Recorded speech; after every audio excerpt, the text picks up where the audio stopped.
Welcome to Zoe Family Life Channel. My name is Tayo Akinyemi, and I'm joined with my wife, Kemi Akinyemi, and today we're going to be talking about the basics and the fundamentals of marriage, which we're titling Marriage 101. All right, so we're going to be sharing with you just the ABCs of marriage, or the fundamentals of marriage. One of the things that we've learned in working with couples over the years is you can have very smart husbands or very smart wives in different areas in their careers, with handling finances. But these people could also be illiterate when it comes to the area of marriage. But that's okay. We can learn, everybody can learn, everybody can grow. So that's nothing to be discouraged about. And one of the things we're going to be doing in this series of videos is just discussing the fundamentals or the basics of marriage. Yes, and for understanding that every area of life, there are foundational things too. If you want to learn to read, you need to first understand your ABCs. Then you can learn to read. If you want to do math, you need to understand your numbers. Then you can do addition, subtraction, multiplication. Then you can do more complex math. And there are foundational concepts to understand concerning marriage.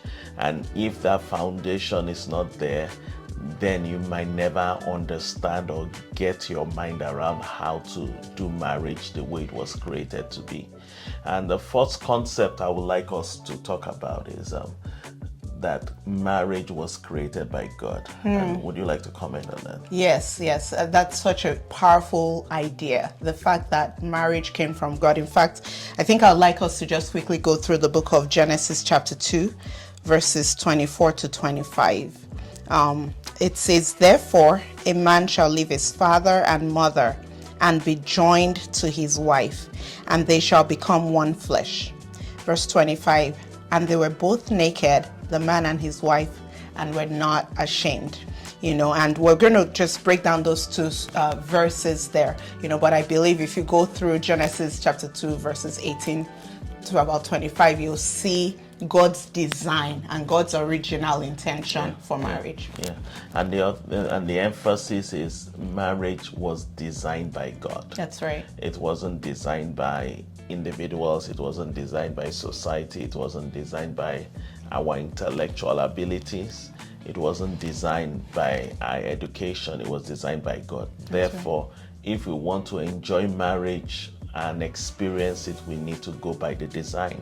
And in Genesis 2, the design was spelled out to us. But that concept being that there is a design of marriage needs to sink in. You can't just do what you want to do. You need to find out what the design is and then commit to living with the framework of that design. And in verse 24, it says, "Therefore, a man shall leave his father and his mother." But if it's saying therefore, then something came before the therefore. That's right.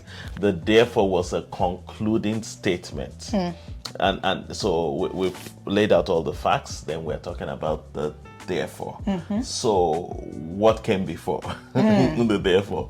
Very important. And he said, and before the therefore, that's when God had brought Eve to Adam. That's right. And Adam said, "This is bone of my bone, flesh of my flesh. She shall be called woman, because she was taken out of man." And that's verse 23. Then therefore, to get back to being bone of bone, flesh of flesh, to being one, to being united, a man shall leave his father and his mother and be joined to his wife, and the two shall become one flesh. Wow, that's such a powerful idea. So we have so far that God designed marriage, and so it would be good if we look into the word to see what he has to say, about marriage. And then we also have the idea that, the woman was taken out of the man, and then the man said, when he found her, he said, "Oh, this is now bone of my bone, flesh of my flesh." In other words, we are now, she was taken out of me, but really we are one, we're united, and we'll talk a little bit in verse 25 how, God designed marriage for us to experience oneness. a special unity. It said, and they were both naked, the man and his wife, and were not ashamed. In other words, the man and his wife, or the husband and his wife, were free to be themselves. They were transparent in their spirit, in their soul, and in their body, right? And so transparent in all dimensions. And I think that's a very important concept. I don't know if you want to talk a little bit more. One of the things that makes marriage, again, the concept of marriage is you are going back to the point where both of you were together. Now, if we were together in one body, nothing will be hidden from each other. That's right. And so even though now we are together in two bodies, God's plan is for there to be such transparency that it's almost like you are together in one body. So you are, both naked but without shame, because it's oneness. There's a unity there, and that's where God wants people to be.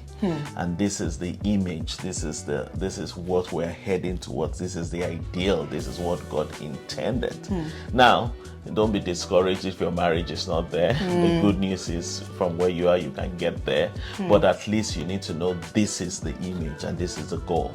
And then you can now press towards it. And in this portions of scriptures, it not only just gives the image, it now begins to talk about the responsibilities. And also we'll look more into those, and also the blessings of marriage. But do you want to say anything? Yeah, I think you're right that we have the design. We've talked about that. That's based on Genesis chapter 2, verses 24 and 25. And then you have the responsibilities of the husband and the wife that are supposed to help, that are supposed to work according to the design that God intended.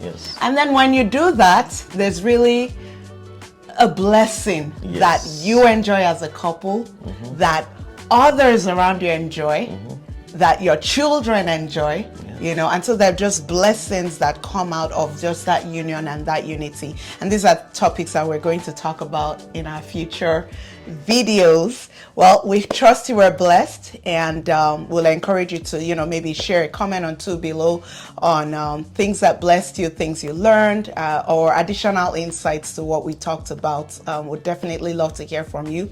Please subscribe, like, share, and we'll see you in the next video. Be blessed.